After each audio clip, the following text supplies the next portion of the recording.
Overrated and nostalgic. The two words I keep seeing getting thrown around whenever someone doesn't agree with the most popular opinion on the anime Cowboy Bebop. I'm the black dog. When I bite, I don't let go. You know what they say, cowboy. Easy come, easy go. Look at my eyes, Faye. I'm just watching a bad dream I never wake up from. If you're an anime fan, you should already know what this anime is about, and you have no clue, igneous or sedimentary, because I'm trying to figure out what type of rock you've been living under. Even non-anime fans should know about this anime, even if you're an anime hater. This anime from 1998 has created high standards for a lot of people, and was frankly the beginning point for anime for most viewers from the West. The anime still highly holds up today, and some may even say it's the greatest anime of all time. With well cinematography, perspective, soundtrack, visuals, storytelling, English voice acting, all these things being the cherry on top of a well gourmet cherry ice cream that already explodes in your mouth. Something modern anime wish they had, but couldn't. But of course, what I was stating before, this is just a very popular opinion that I happen to have myself. Not everyone would agree with this, especially from what I'm seeing, a lot of the newer generation. They just see it as a one and done, a one hit wonder, and are missing out on the important aspects of the anime. A major issue people have with others praising it on why it's so good is because they think they're so blinded by nostalgia, which is the first reason I need to uncover in my defense of Cowboy Bebop. But first, how did Cowboy Bebop even got here?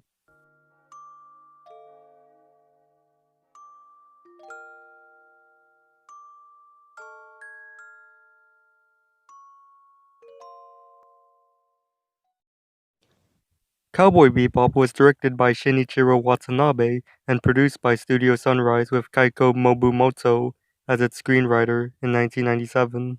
Fast forward to 1999, Cowboy Bebop was already aired by TV Tokyo Broadcast and WoW WoW Broadcast in Japan. Even after a few unsuccessful runs in Japan due to some censorships of depiction of graphic violence, Cowboy Bebop was ready to hit its way to the States. On September 2nd, 2002, Cowboy Bebop was aired on Cartoon Network's Adult Swim, before they had their popular Toonami series. During this time period, anime was still very missed for many people, as anime streaming services were literally non-existent at the time, and many people were forced to watch whatever they showed on TV at the time, which was a perfect time for people to be exposed to Cowboy Bebop. Nozzle won't work either. What? Are you for real? We can't live Oh, well. without them. I knew I should Whatever have loved you. happens, I'm only 18. happens. I don't want to die yet. I've never even been with a woman. Somebody help! During this time period of Cartoon Network, there were many banger shows airing, and whenever children cartoons ended, that's when the adult shows started to air, which possibly exposed a young audience to Cowboy Bebop from many late nights watching TV, and not just for kids, but also teens and adults.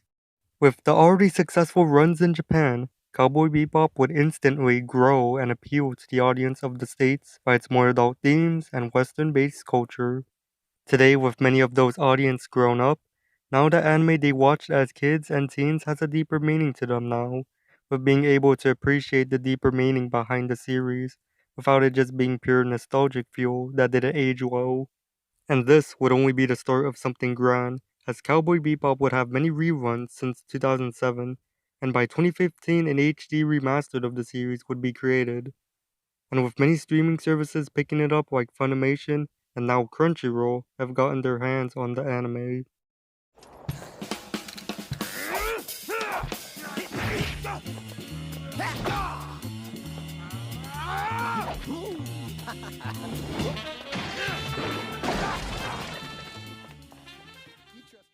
Cowboy Bebop's animation is a real treasure by its time period, and by today's standards. However, Cowboy Bebop doesn't rely on the flashy colors and exaggerated facial expressions you see today. Instead, you have many scenes coordinated in ways similar to how many movies and films are shot in. The combination of the scenery works well with the focused detailed, combined with the well-written music, atmosphere, and character movements, how it captures and presents its scenes. Cowboy Bebop pays a lot of attention to its backgrounds that even today's anime don't do very well. But of course, Cowboy Bebop had a simpler art style compared to modern animes. Even if you're not sold on the art style and animation, you can't deny the fact that Cowboy Bebop looked great in 1997, while other animes looked it like this. See the difference? Now let's talk about CGI. Let's be real. We all know how great Japanese CGI is. And in 1997, where CGI was, let's just say, not great as it is today, how was Cowboy Bebop treated with it? Well, in the case of Cowboy Bebop, CGI is close to none. The only scenes that I could remember off the top of my head are the ones with the fast travel portal devices, but they're quite justifiable. This is 2071 we're talking about. Who knows what alien materials are used to make these machines and how they operate. So showing them as CGI in the context isn't going to hurt the experience, but improve on it, since major creativity could be used here. Okay, back to the matter at hand. They took a lot of time animating and reanimating the series for it to look more appealing for today's animation standards, away from the limitations they had in 1998. I'm taking this time to explain all of this proves a basic point that animation isn't everything, something people have a hard time to come by, especially from this newer generation. Now, this is stupid, I know, but many people are still so blinded by this criteria. For example, let's take a look at Demon Slayer. I know that this anime is many people's favorites, and even if you never watched Demon Slayer, you should know that this anime is very popular for its animation. I'm sorry, this is also a mistake I need to point out. Animation is the movement of a subject in a animation. This, right here, is visuals. The fact that I gotta point this out shows what type of people we're dealing with. Enough sidetracking. The visuals isn't cutting it for Demon Slayer. Many others, and myself included, see Demon Slayer as a story to be very messy, and let's be real, only being carried by its visuals. Like I said before, this indeed is a stupid argument. I don't want to bash on anyone who likes or hates Demon Slayer or Cowboy Bebop, but animation alone isn't justifiable for a good anime.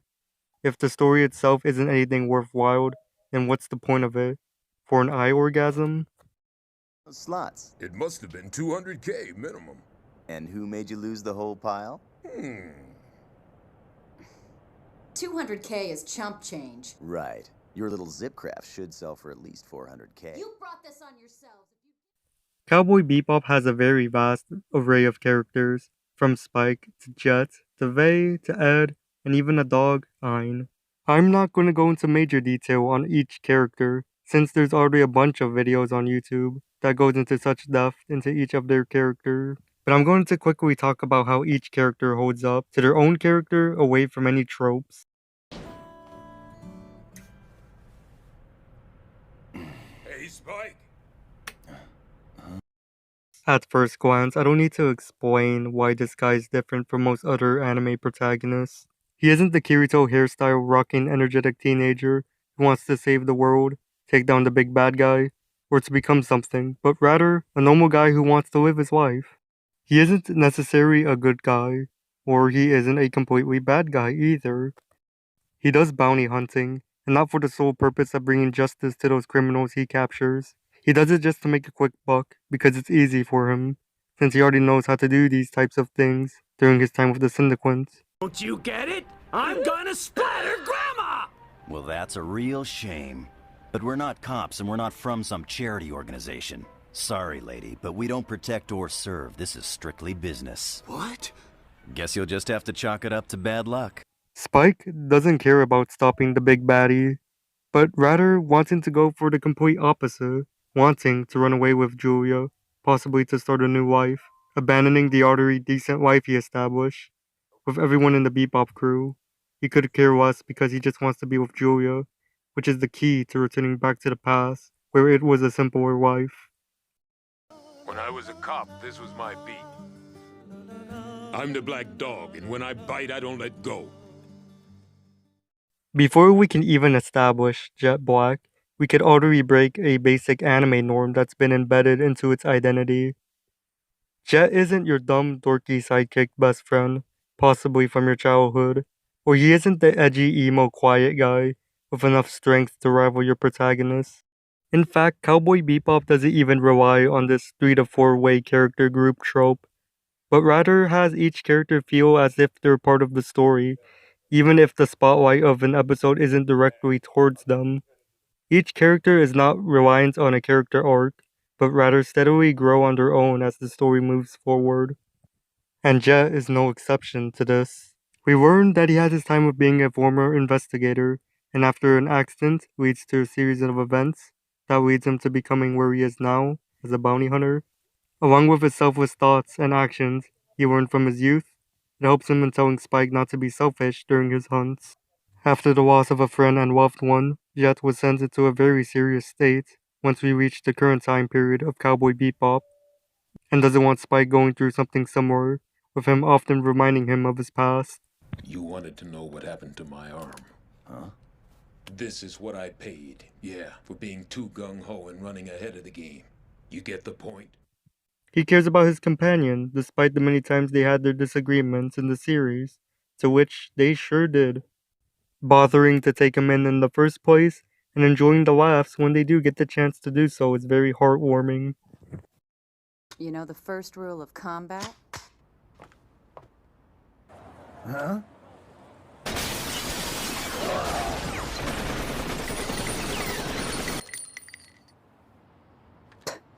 Shoot them before they shoot you. Faye Valentine is a very interesting character, and I don't want to spend a lot of time on it, since I feel like talking about Faye alone could take hours by itself.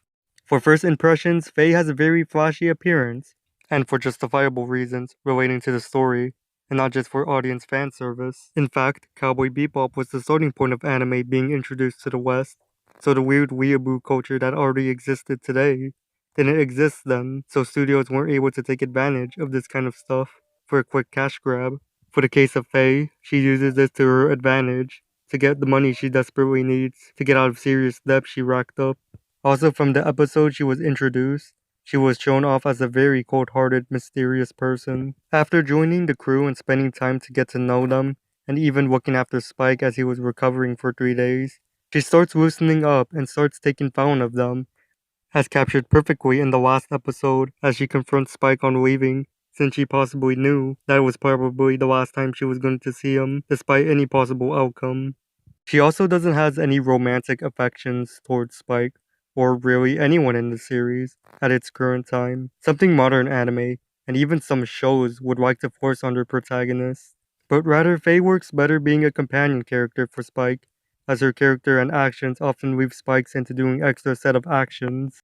Her character is very different from what you would expect from the secondary female protagonist, from the moment she realizes and recalls her past, and almost everything she knew from that time has moved on, while she's forced to pick off where she left off. With many depictions of her hardships, really captures a different approach from this character, rarely seen in any anime. Bob looking for hacker bounty head who caused land carvings. All right!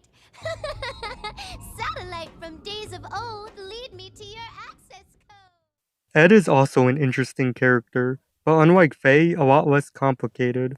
Edward is mostly treated as the comic relief character. However, she does have those moments in the series where she's treated as an actual supporting character instead of being annoying. Ed is very different from the rest of the characters, from the way she talks, walks, acts, and animated, really depicts a different tone from everyone else. The behavior seen is quite valid since Ed is presumably around 13 years old, and her character of being high energetic was possibly gained from the years spent prior to Cowboy Bebop, being isolated from who knows how much social interaction during a child's development phase. There's really any issues I've seen with Ed held by anyone, but she's a comic relief character done right. She isn't someone who gets in the way of everyone, or is forced to make a joke in an obvious humorous situation. And the 2 dedicated episodes focus on Ed, jamming with Edward and Mushroom Samba, shows that Ed herself could work well on her own, and as a supporting character who helps the crew, as seen numerous times in the series.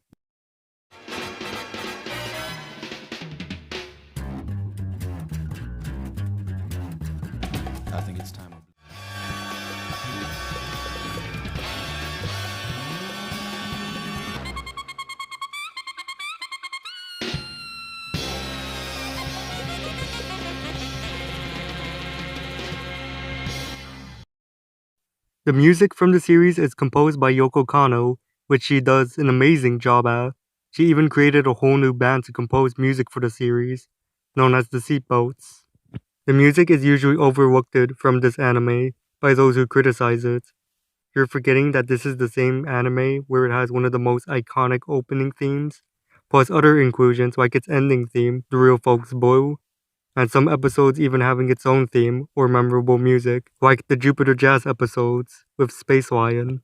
Anime has a really hard time when it comes to identifying itself with its soundtrack, with most animes only relying on its opening theme in order to do just that. But Cowboy Bebop does an excellent job at selling its soundtrack to the audience. It even goes as far as to have 7 albums and original components, focusing on jazz and blues rather than your average J-pop genre, which was heavy on many anime at the time Cowboy Bebop was released in Japan. Shows that it's able to build its own identity away from being appealing, but rather focusing on being an independent anime. Have you heard this story? A man injures his leg during a hunt.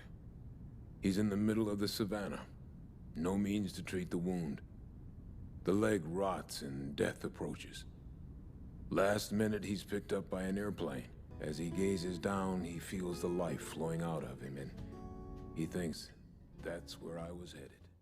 For the origins of Cowboy Bebop, it began as Shinichiro Watanabe's first solo director project, when he was asked by Bandai's Toys to make a series with the goal of selling spacecraft toys, as being told, so long as there is a spaceship in it, you can do whatever you want, as Watanabe recalls. Of course, Watanabe being Watanabe, ran free with the freedom he was given, and started to construct what would later become Cowboy Bebop, after an image of Spike occurred to him. Then, from there, he started constructing a story based around him. During early developments, Bandai didn't see that his project would succeed in selling toys merchandise, so they eventually pulled off from the project, which would later be sponsored by Bandai Visuals.